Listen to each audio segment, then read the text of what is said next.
This is his diaper, if you can imagine. This is the size diaper, and interestingly, this was too big for him. My daddy helped me. And a brush that we had for him, brush and a comb. Valerie Fogle endured what no parent ever wants to live through, the death of a child, her little boy, Ethan Edward.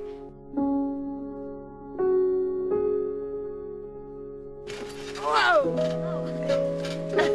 She and her husband Ben have a beautiful family today. 10-year-old Chase, 3-year-old Maddie, and 1-year-old Evan. And the memory of Ethan will live on forever. In October of 2008, Valerie and Ben found out they were pregnant with twins. Everything with the pregnancy seemed okay until about week 20. That's when they got some disturbing news from the doctor. There were some problems with blood flow to baby B at the time. 9 weeks later, Valerie was put into the hospital for a few days because one of the baby's blood pressure was too high. At the next checkup 3 weeks later, Valerie, at 32 weeks along, their lives changed. As we were in there, they said the blood flow to baby B was very restricted and we're going to have an emergency C-section. At 4:01 p.m. on May 14th, Madeline Hope was born, and at 4:03 came Ethan Edward, 8 weeks early.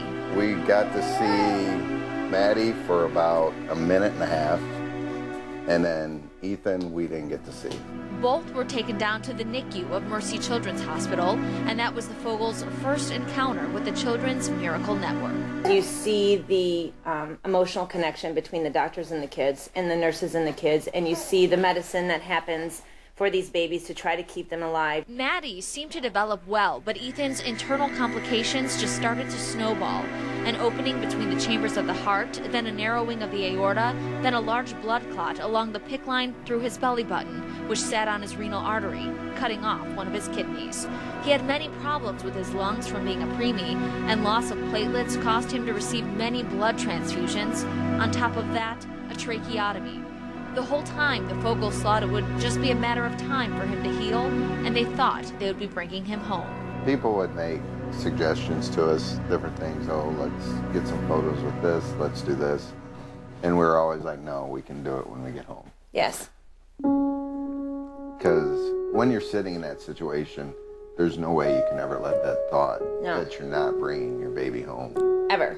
enter your mind. It was 21 days after the twins were born when their world turned upside down. On the morning of June 5th, we walked in fully expecting him to be prepped for surgery for a tracheotomy, and it was just, I call it organized chaos. The Fogles were ushered into a room with all Ethan's specialists. They thought Ethan had a dissecting aorta.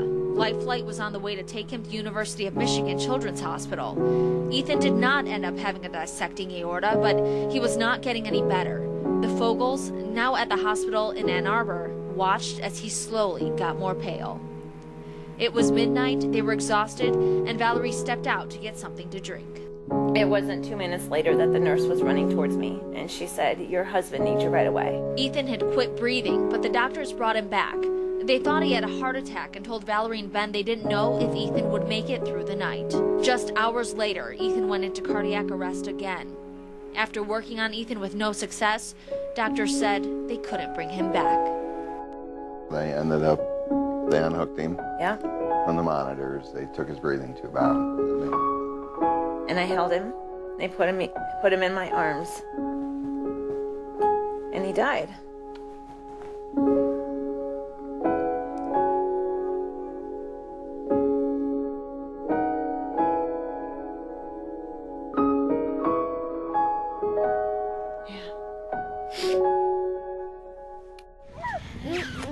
Can I have a chocolate kiss?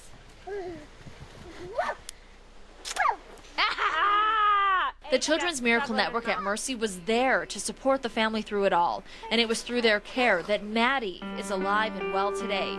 You would never even know she was a preemie. It was personal, we weren't just patients.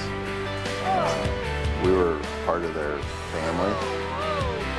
Every day that we look at Maddie, we know it's a result of the good care of the nurses and the doctors at Mercy. The Fogles stay active in supporting the Children's Miracle Network because they want other families to feel the comfort they felt during their lowest days. And they know by telling their story, Ethan's memory will live on forever. I'm Tina Sherbin. Just so hard to watch that, and you all have seen it so many times. I have the family, our miracle family, here with me right now, the Fogles. And Ben, when you watch that, what are you thinking? It's hard. It brings back a lot of the memories, a lot of things we went through at Mercy.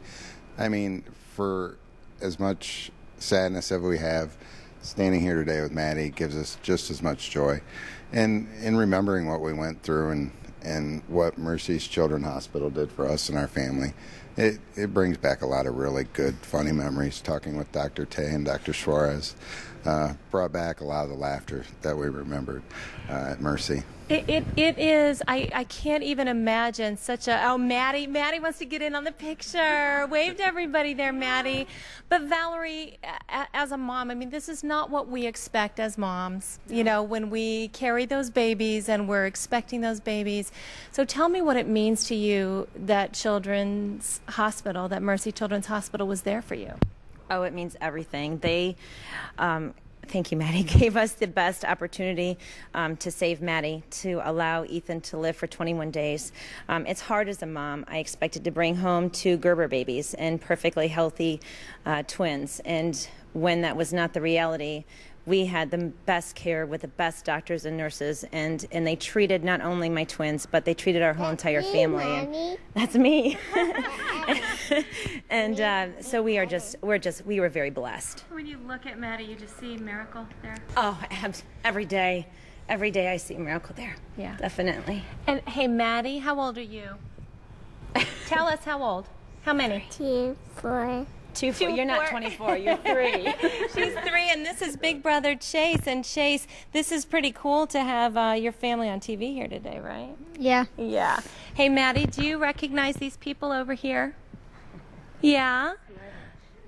Hey, that's my doctors, because we want to talk to Dr. Tay and Dr. Suarez also about, you know, you are reaching people at their most vulnerable times, families that fully expect to come into the hospital and walk out with a healthy baby, and that's just not always the case. So tell me a little bit about the compassion that is there at Mercy for these families in addition to the medical care.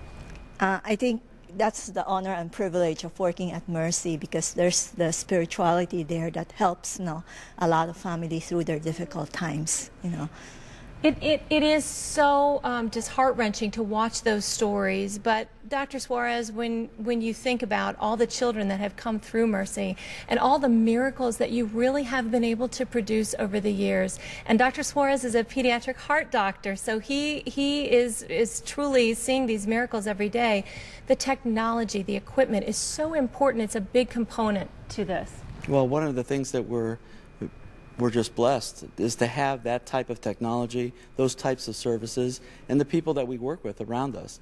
Being put in an atmosphere where you have people that you can rely on and have different levels of expertise to help you at least save as many kids as possible is absolutely wonderful.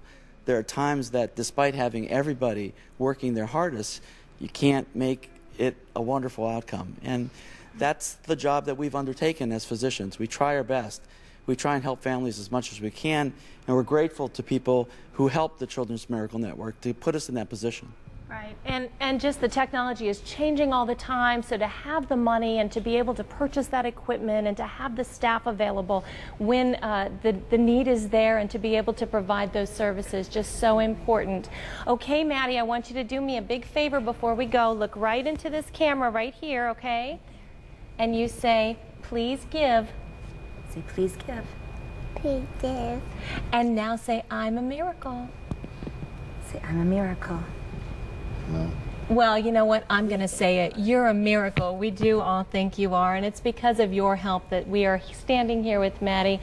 And what a wonderful tribute also to Ethan. Absolutely. To be able to be here and to share Maddie's story and to make sure that other families are getting the care and the compassion that they need.